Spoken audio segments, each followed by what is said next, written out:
السلام علیکم ورحمۃ اللہ وبرکاتہ۔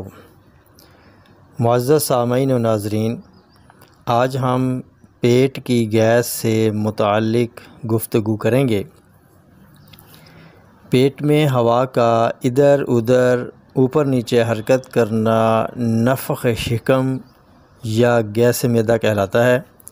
کھانا کھانے کے بعد پیٹ کا سخت ہو جانا، تن جانا، ڈکار آنے سے افاقہ محسوس ہونا یا ریح کے اخراج سے افاقہ محسوس ہونا، پیٹ میں گیس ہونا، پیٹ میں گیس دائیں بائیں گھومتی ہوئی محسوس ہونا، ریاح کا کم اخراج ہونا، کھانے کے بعد دیر تک یہی کیفیت بنی رہنا، چہل قدمی سے افاقہ محسوس ہونا، کھانا دیر سے ہضم ہونا، کھانا عادتاً کھانا، بھوک کم لگنا، کبھی پیٹ میں درد ہونا، ایسا درد جو جگہ تبدیل کرتا ہو، جب گیس خارج ہو جائے تو درد بھی غائب ہو جاتا ہو۔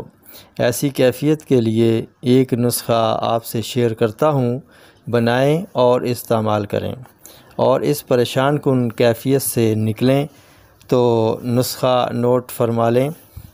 سنڈ 80 گرام، نوشادر 80 گرام، کالی مرچ 80 گرام، پودینہ خشک 80 گرام، سفید مرچ 100 گرام، سونف 40 گرام، تخم کرفس 40 گرام، تخم جرجیر 40 گرام، سنبل الطیب 40 گرام، اجوائن دیسی مصفہ 40 گرام، نمک سیاہ حسب ضرورت۔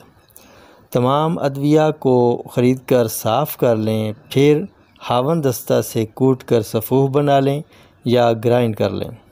صفوف نہ تو زیادہ باریک ہو اور نہ ہی موٹا ہو۔ مقدار خوراک عمر کے مطابق 1 گرام سے 4 گرام تک ہمراہ پانی ہے۔ کھانا کھانے کے بعد نسخہ نفخ شکم، ضعف ہضم اور گیس کے لیے انتہائی مفید ہے، جو کہ طب کا مانا ہوا نسخہ ہے۔ معدہ درست، انسان تندرست۔ تندرستی انمول نعمت ہے۔ انہی الفاظ کے ساتھ اب اجازت چاہوں گا، پھر ملیں گے اگلی ویڈیو میں ایک نئے ٹاپک کے ساتھ۔ تب تک کے لیے اجازت دیجیے۔ السلام علیکم ورحمۃ اللہ وبرکاتہ۔